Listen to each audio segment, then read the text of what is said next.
let us understand about the star schema and the snowflake schema.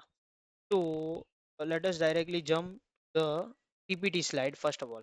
So whenever your data is in such a way that, change the color first, okay, in such a way that here it is the dimension table which is mapped with the, I hope you have captured it right. Yes, this is the fact table, and this is connected with the dimension table. So it is look like this. Okay.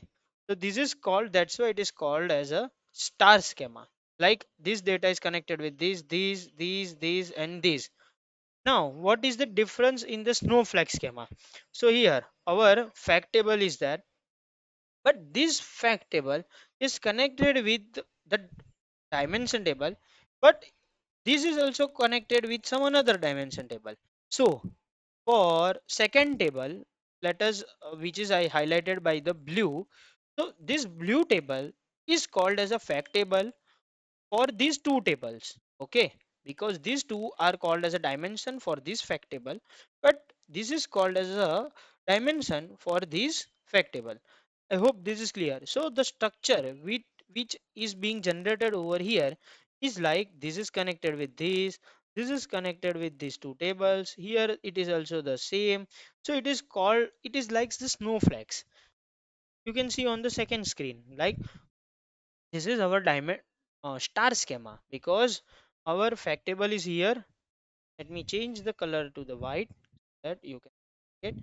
So this is our fact table which is connected with the different dimension tables, and here it is like the snowflakes where our flag table is connected with the multiple tables which is the fact for another dimension table. So this is just a theory and the concept.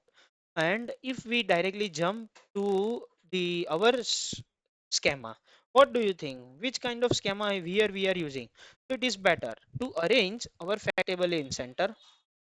All the dimension to the fact table must be outside of this, like this, and here it is of this. So you can see that you can tell this as a snowflake schema little bit because it is filtering the data from order table to return table to the people table. I hope this is clear. So for understanding only, I have taken this example so that you can analyze the data in such a way that your tables are interlinkly connected with each other, and you can learn it through this example. I hope you are till this stage. If not, please prepare your data till this stage so that whatever visualization we are going to create in further sections, this will be very depend on this kind of connections which we have modeled. Let's assume that if you want to have a country wise analysis of the sales, how you are going to do? Here you can see that country table, a country column is not available, and the sales are available under the order.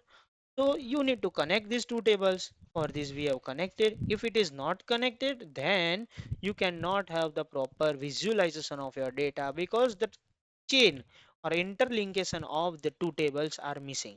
I hope this is clear, and see you soon in the next